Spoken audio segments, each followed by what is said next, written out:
बाळ, फ्रीजमधून श्रीखंड काढ ना. आम्ही पूर्वी घरीच बनवायचो श्रीखंड. त्याची चवच वेगळी होती. आता काय सगळं रेडीमेड. आजी, हे श्रीखंड खाऊन बघ. आज तुझ्या आईनं घरीच बनवलं की काय? हे आहे गोकुळचं श्रीखंड. अगदी जिभेवर रेंगाळणार. जिभेवरच नाही तर मनावरही रेंगाळणार. गोकुळ श्रीखंड, मनावर रेंगाळणार.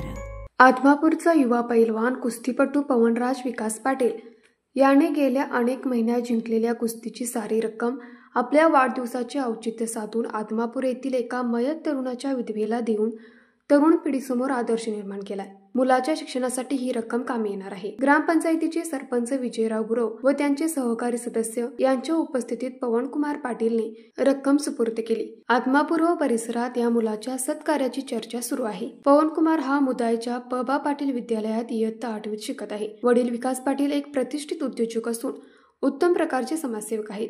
तर आजोबा कुंडलिक ज्ञानू पाटील हे सद्गुरू बाळूमामाचे भक्त म्हणून ओळखले जातात. मल्ल पवनकुमार यांनी शालेय जीवनात अनेक कुस्त्या जिंकून अनेक विक्रम स्थापित केले आहेत. काही यात्राचे आखाडे जिंकले आहेत.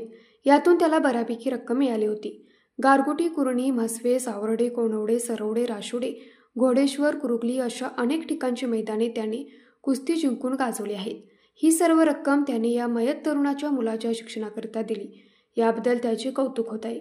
गेल्या वर्षीही त्याने आपल्या या मानधनाची रक्कम आदमापूर गावच्या विद्यामंदिर आदमापूर बांधकामासाठी दिली होती. सद्गुरू बाळूमामांचे या गावी मामांच्या संस्कार व विचारांचा प्रभाव पवनकुमार यांच्यावर पडलेला दिसून येतो. या कामी त्याला त्याचे आई वडील, शिक्षक, कुस्ती कोच सुखदेव येरुडकर, दादा झुलवटे, साखर देसाई, दयानंद खतकर आदींचे मार्गदर्शन लाभले. न्यूज मराठी 24 साठी विनोद शिंगे, कोल्हापूर.